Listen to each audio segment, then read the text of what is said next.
Bullies mocked and stripped her. She took out 3 with one move. Kira Valdez kept her head down as she walked through the crowded hallways of Roosevelt High School, her worn sneakers squeaking against the polished linoleum floor. The baggy hoodie she wore did little to hide her slight frame, and her thick-rimmed glasses constantly slipped down her nose as she navigated between groups of chattering students.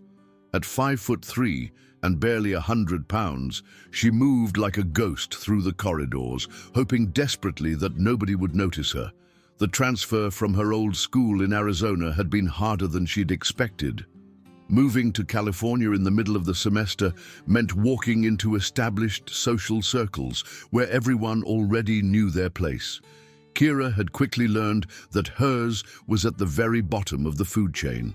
Her olive skin, second-hand clothes, and quiet demeanor made her an easy target for those looking to climb the social ladder by stepping on someone else.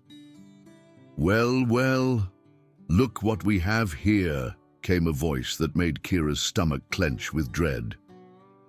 Brittany Morrison, the undisputed queen of Roosevelt High, stood blocking the path to Kira's locker. With her perfectly styled blonde hair, designer clothes, and cruel smile, Brittany commanded respect and fear in equal measure.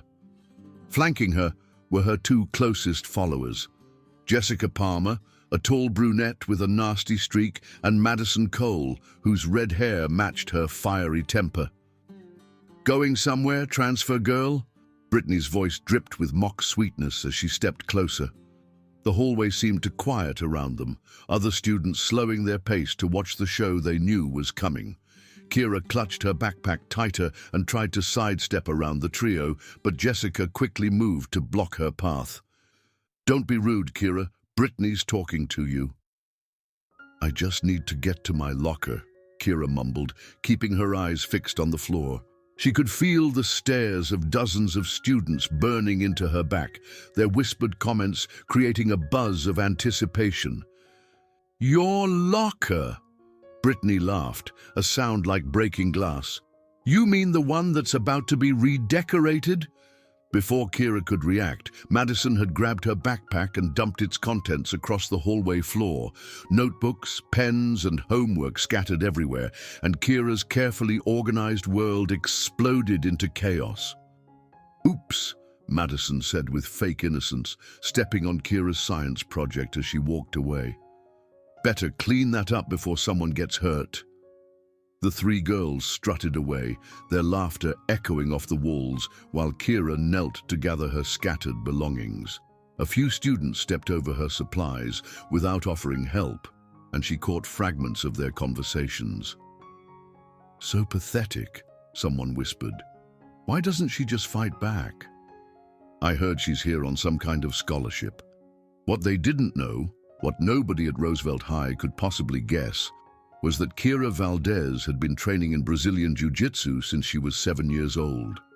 Her father had been a professional fighter before an injury ended his career, and he'd passed his knowledge down to his daughter with the same intensity he'd once brought to the octagon. In the small gym back in Arizona, Kira had earned her purple belt and could submit opponents twice her size, but her father's words echoed in her head every time she faced confrontation at school. "Fighting is for the mat, mija. In the real world, you walk away. You only fight when there's no other choice." So Kira walked away. Day after day, she endured the whispered insults, the accidental shoulder bumps, and the cruel laughter that followed her through the halls. She told herself it would get better, that if she just stayed invisible long enough, they'd eventually lose interest and move on to someone else. The cafeteria was perhaps the worst place of all. Kira usually sat alone at a corner table, picking at her homemade lunch, while the popular kids held court at the center tables. She'd learned to eat quickly and leave before the real entertainment began. But today, her chemistry teacher had held her after class to discuss her struggling grades, and by the time she reached the cafeteria, most of the safe seats were taken. She found an empty spot near the windows and had just unwrapped her sandwich when she felt someone slide into the seat across from her. Looking up, she was surprised to see Danny Rodriguez, one of the few students who'd ever shown her any kindness. He was on the soccer team, with warm brown eyes and an easy smile that made her heart skip whenever he looked her way. "Mind if I sit here?" he asked, even though he was already settled in.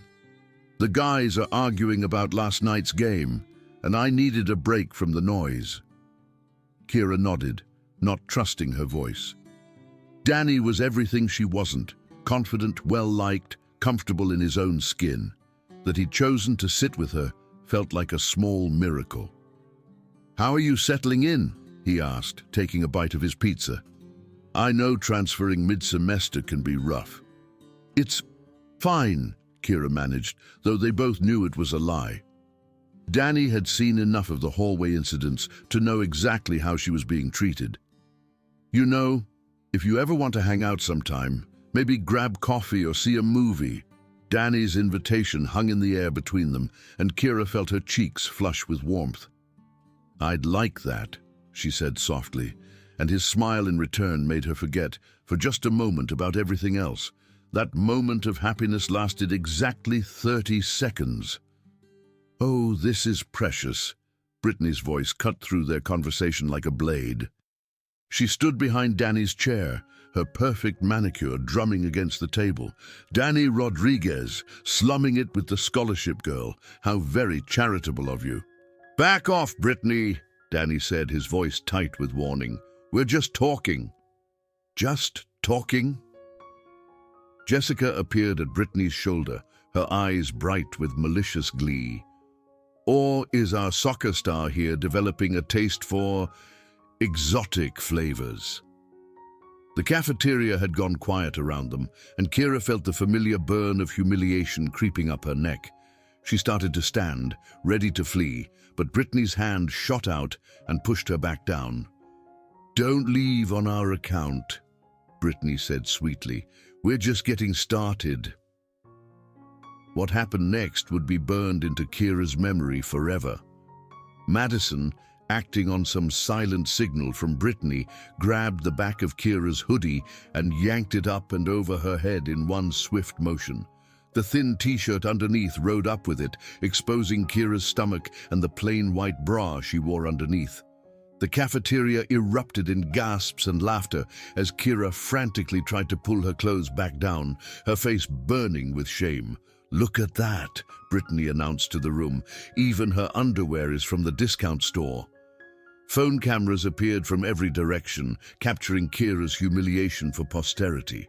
She could hear the clicks and electronic beeps as her moment of ultimate embarrassment was documented and shared.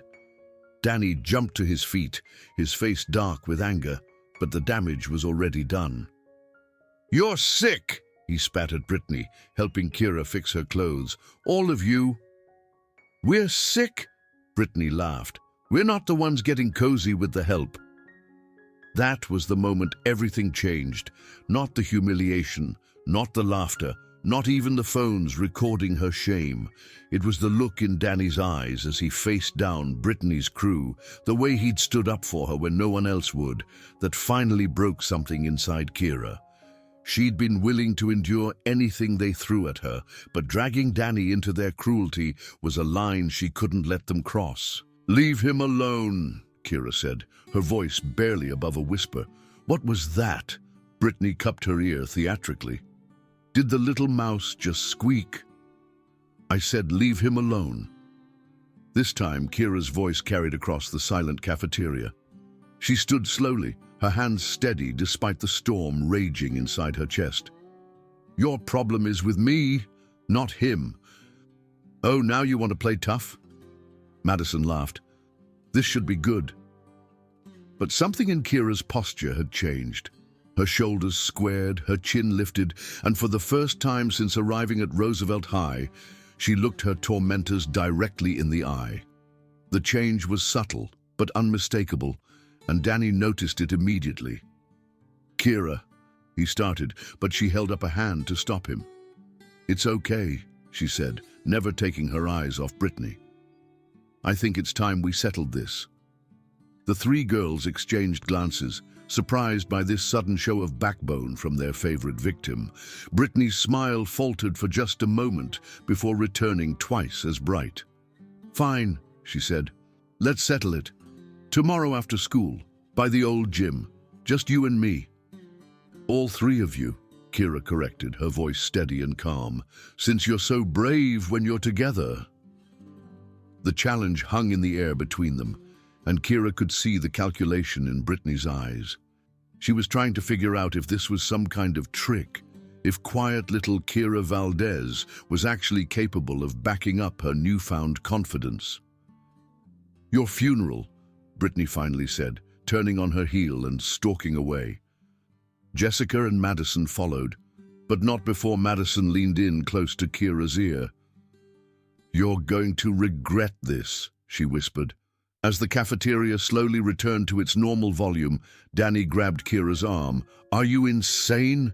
Those three will destroy you." Kira looked at him.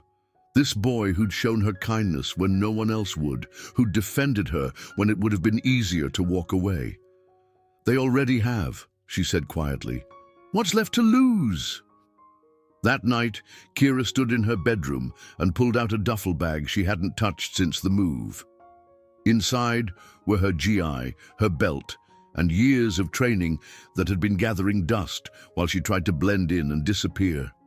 She ran her fingers over the purple belt, remembering the day she'd earned it, the pride in her father's eyes when the instructor had tied it around her waist. "Fighting is for the mat, mija," she whispered to herself, echoing her father's words, "but sometimes the mat comes to you." She spent the night stretching and running through the techniques that had become as natural as breathing. Her body remembered every movement, every transition, every submission hold that had been drilled into her over the years. The quiet, invisible girl who'd been terrorized for months began to fade away, replaced by something harder, more focused. The next day at school, word had spread about the upcoming confrontation. Students who'd never spoken to Kira before suddenly found excuses to walk past her locker, trying to catch a glimpse of the girl who'd challenged the untouchable queen of Roosevelt High. Some looked at her with pity, others with curiosity, but for the first time since arriving at the school, she felt like she was actually being seen. "You don't have to do this," Danny said, falling into step beside her as she walked toward her final class. "We could go to the principal or—" "And say what?" Kira asked. "That the popular girls are mean to me? That they make fun of my clothes?" She shook her head. "This is the only language they understand." "But 3 against 1 isn't fair." Kira stopped walking and turned to face him. "Danny, has anything about this been fair?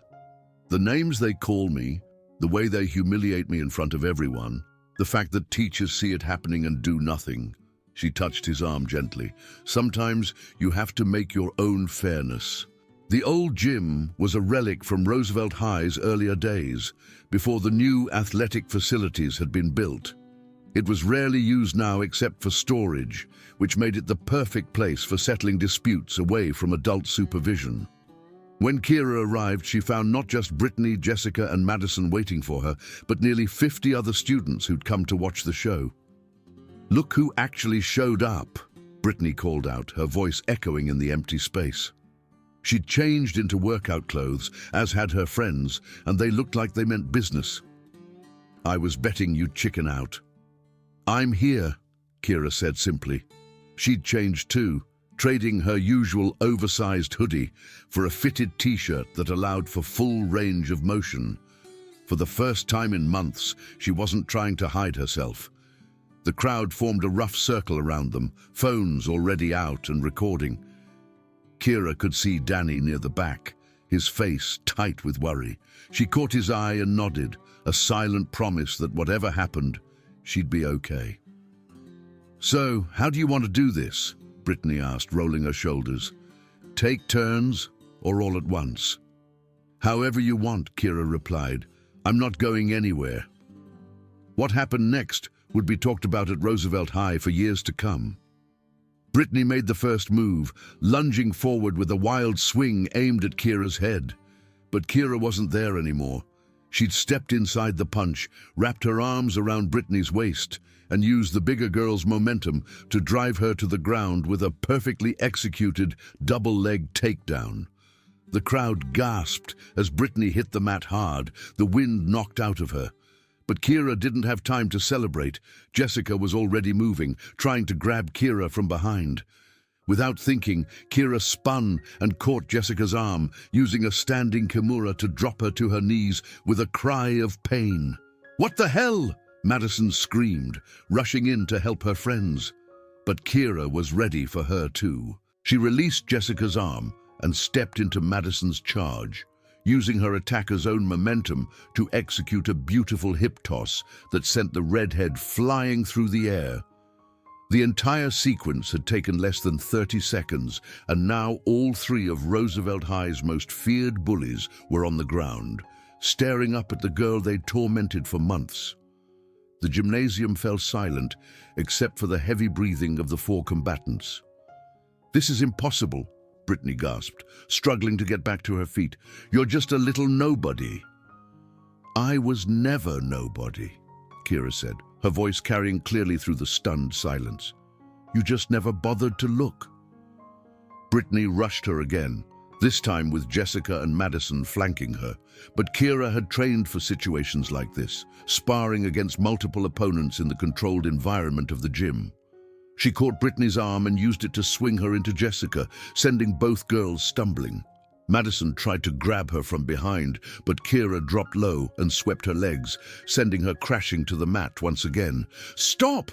Brittany screamed, her perfect hair now disheveled and her face flushed with exertion and humiliation. "This isn't over." "Yes, it is," Kira said calmly. She stood over the three girls, not even breathing hard. "It's been over since the moment you thought you could keep pushing me around." But the real test came when Brittany made one last desperate charge. This time, Kira was ready with a technique her father had taught her years ago. She caught Brittany's arm, spun under it, and applied a standing armbar that brought the bigger girl to her knees with a scream of pain. "I could break it," Kira said quietly. Her voice meant only for Brittany. "One more inch of pressure and your arm snaps. Is that what you want?" Brittany's face was twisted with pain and rage, but she managed to shake her head. "Please," she whispered. Kira held the position for another moment, long enough to make sure everyone understood who was in control. Then she released Brittany's arm and stepped back, helping her former tormentor to her feet. "I'm not like you," Kira said, loud enough for the entire crowd to hear. "I don't get my kicks from hurting people who can't fight back." The three girls stood together, their designer workout clothes dirty and torn, their faces burning with humiliation. Jessica had tears streaming down her cheeks, and Madison couldn't meet anyone's eyes. But it was Brittany who surprised everyone. "How?" she asked, her voice barely audible. "How did you—" "My father taught me," Kira said simply. "He told me that fighting should only be a last resort, that you should always try to walk away first. I walked away from you for months, hoping you'd get bored and move on to someone else. But you never did." "I'm sorry," Brittany said suddenly, the words seeming to surprise her as much as everyone else. "I'm really sorry." The crowd began to disperse, students filing out of the old gym with their phones full of footage that would be shared and reshared for weeks to come. But this wouldn't be the story of a brutal beatdown or senseless violence. Instead, it would be the story of a girl who'd finally stood up for herself, who'd shown strength and mercy in equal measure. Danny was the first to approach her, his face a mixture of awe and concern. "Are you okay?" he asked. "I'm better than okay," Kira said, and for the first time in months, she really meant it. "I'm free." The change at Roosevelt High was immediate and dramatic. Students who'd never given Kira a second glance now nodded respectfully when she passed in the halls. The whispered insults stopped, replaced by curious looks and grudging admiration. Even the teachers seemed to notice her differently, as if she'd somehow become more substantial overnight. Brittany, Jessica, and Madison kept their distance, but gone was the cruel laughter and calculated humiliation. They'd learned that their favorite victim was capable of fighting back, and that knowledge changed everything about how they moved through the world. "I still can't believe you did that," Danny said, as they sat together in the cafeteria a week later. This time, they weren't alone. Other students had joined them, drawn by Kira's newfound confidence and the story of her incredible stand against the school's most feared bullies. "I can't believe I waited so long," Kira replied, taking a bite of her sandwich. "My father always said that fighting was a last resort, but I think he'd understand this time." "Are you going to tell him?" Kira smiled. "I think he already knows. He's been asking why I sound so different on the phone." As the weeks passed, Kira found herself settling into a new role at Roosevelt High. She wasn't popular in the traditional sense, but she was respected. Students who were being bullied started approaching her for advice, and she found herself becoming an unofficial protector of the school's underdogs. "You know what the weird part is?" she told Danny one afternoon as they walked to their lockers. "I'm not angry anymore. For months, I carried all this rage and hurt around with me, and now it's just gone." "That's because you finally did something about it," Danny said. "You took back your power." Kira nodded, understanding the truth in his words. The girl who'd once tried to make herself invisible had learned that sometimes the only way to find peace is to stand up and be seen. She'd discovered that strength wasn't about being the biggest or the loudest, but about knowing when to fight and when to show mercy. The story of what happened in the old gym would become legend at Roosevelt High, but for Kira, it was just the beginning. She'd learned that she didn't have to choose between being kind and being strong, that she could be both. And in a school where bullying had once seemed like an unstoppable force, she'd proven that sometimes all it takes is one person willing to stand up and fight back to change everything. Most importantly, she'd learned that being underestimated wasn't a weakness. It was a weapon, one that could be used to protect not just herself, but everyone else who needed someone to stand up for them. The quiet girl from Arizona had found her voice, and Roosevelt High would never be the same.